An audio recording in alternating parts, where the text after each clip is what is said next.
आज सकाळी सकाळी ना मी एक मोठं खांब हाती घेतलं होतं. ते म्हणजे ना वडीची आमटी करायची. आता गोळ्याची आमटी म्हणजे गोळ्या करून टाकल्या तर गोळ्याची आमटी होते.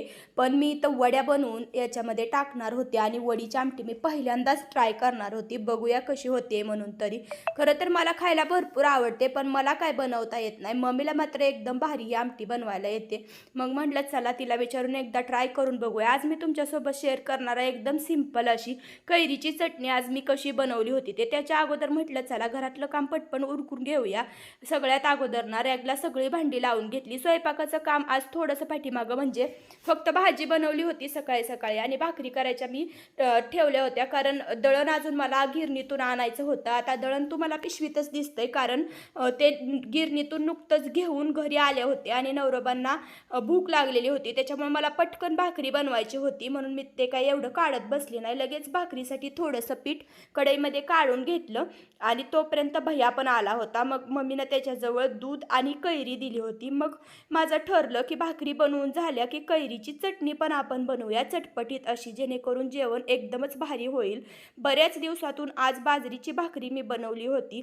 बाजरीचं दळणच आणलं नव्हतं जास्त दिवस झालं, पण आता खावीशी वाटायला लागली होती. कैरीची चटणी मी बनवणार होते, पण ओवीचं मात्र इकडं कैरी खायचं काम सुरू झालेलं होतं. तिला कैरी ना जास्त आवडते खायला, पण थोडीशी आंबूस होती, त्याच्यामुळे खोकला येईल म्हणून मी तिला नको खाऊ म्हणत होती, पण ती काय माझं ऐकत नव्हती. म्हटलं खा.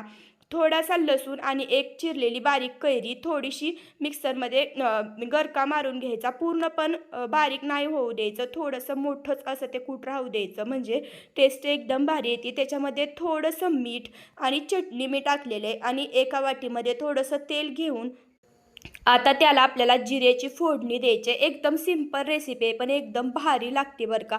ही चटणी ना माझ्या आजोबा मी लहान होती तेव्हापासून बनवायचे, तेव्हापासून मला ही चटणी भरपूर आवडते आणि चटणी असल्यामुळं ना आज जेवणाला वेगळीच टेस्ट आलेली होती. आंबे तसे बरेच दिवस झालं कैऱ्या चालू झालेले आहेत, पण चटणी मी आज बनवली होती. गोळ्याची आमटी, चटणी, ताजी ताजी काकडी आणि भाकरी आणि घट्टमुट्ट असं लागलेलं दही. वा वा वा, तोंडाला पाणी सुटणारच आजचा आमचा मेनू होता आणि एकदम पोटभर असं जेवण झालं होतं.